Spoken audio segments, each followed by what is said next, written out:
মাসাইলুল বাবে ইসনা আশারা, এখানে এই বাবে মানে কিতাবুল বুয়ুর এই বাবে 12টি বিষয়ে আলোচনা হবে।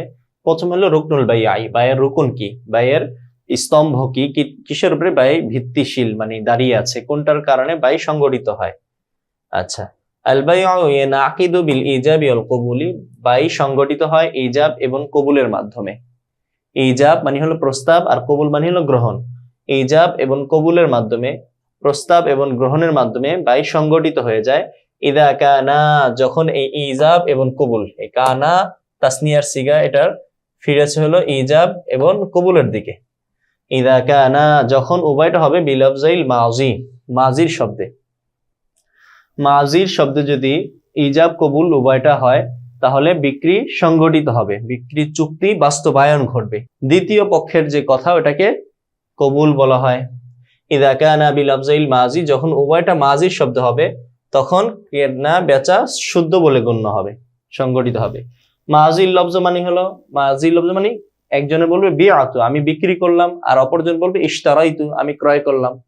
তো এই দুটোটাই কি হলো, মাজির লফজ হলো। আপনারা আগে জেনেছেন কিতাবুল বুয়ু, আপনারা অনেক জায়গায় দেখবেন কিতাবুল নিকাহতে নিকাহ সংগঠিত হওয়ার জন্য উভয়টা মাজির শব্দ লাগে। তবে যদি একটা মাজির শব্দ হয় আর অপরটা মুজরে বা আমরের শব্দ হয় তাহলে ক্রয় বিক্রয় বিবাহ বৈধ হয়ে যায়। কিন্তু বুয়ুর ক্ষেত্রে একটু ডিফারেন্স, পার্থক্য। বুয়ুর ক্ষেত্রে কি লাগবে, দোনোটাই মাজি লাগবে। একটা মাজি আর একটা মুজরে হলে বা একটা মাজি আর একটা আমর হলে হবে না। বুয়ু আর হলো নিকাহের মাঝে এই এতটুকু পার্থক্য আছে। আচ্ছা, এখন বাইয়ের অনেকগুলো প্রকার আছে। আমরা তো এখানে দেখলাম বাই বিভিন্ন বিবেচনায় বিভিন্ন রকমের হতে পারে। 3টা বিবেচনায় আসতে পারে। একটা হলো মুতলাক বাই, আর একটা হলো আল বাইউ বিইতিবারি সামান, সামানের এতেবারে বাই 4 প্রকার। আর নফসুল বাই, আল বাইউ বিইতিবারি নফসিল বাইই আরবাআতু আকসামিন, নফসুল বাইয়ের বিবেচনায় বাই কয় প্রকার, সেটাও 4 প্রকার। আবার মাবিয়ের বিবেচনায় বাই 4 প্রকার।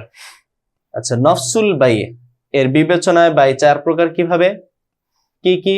নফসুল বাইয়ের বিবেচনায় বাই 4 প্রকার কি কি সেগুলো? একটা হলো বাইআই সহিহ, একটা হলো আল বাইউ সহিহ। আচ্ছা, 1 নম্বর হলো সহিহ, 2 নম্বর হলো আল বাইউল মাওকুফ,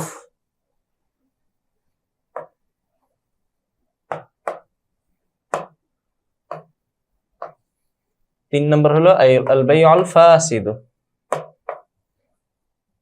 4 নম্বর আল বাইউল বাতিল।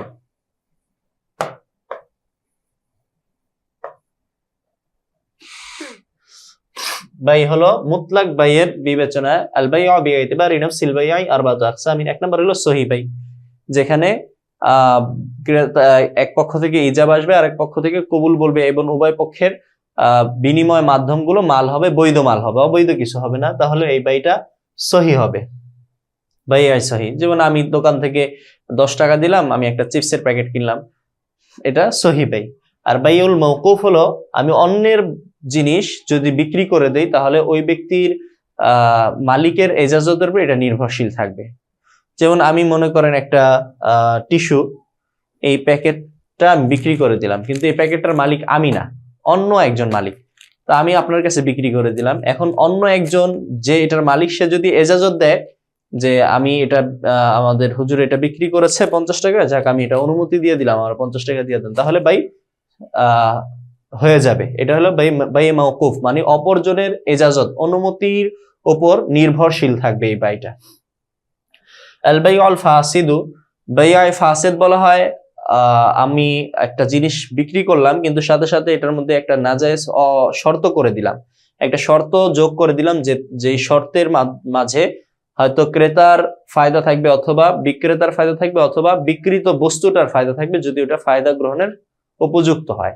যেমন আমি মনে করেন বললাম যে এই টিস্যুটা আমি আপনার কাছে বিক্রি করলাম, তবে শর্ত হলো এই টিস্যুটা তুমি আমার ঘরে 1 মাস রেখে দিতে হবে, আমার সুকেসে, এটা সুন্দর দেখা যাবে।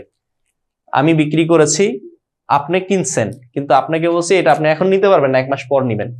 বলেন, কেনা বেচা জিনিস হলো আপনি টাকা দিছেন, আমি আপনাকে পণ্য দিব, আপনি পণ্য নিয়ে চলে যাবেন, আমি টাকা নিয়ে চলে যাবো, এটা বিষয়। এটা হলো ক্রয় বিক্রয়ের আসল নীতি ধর্ম। কিন্তু আমি যে শর্তটা করলাম, এই শর্তটা ক্রয় বিক্রয়ের নীতি বহির্ভূত। তো এই নীতি বহির্ভূত যদি কোনো শর্ত করে তাহলে ভাই ফাসেদ হয়ে যায়।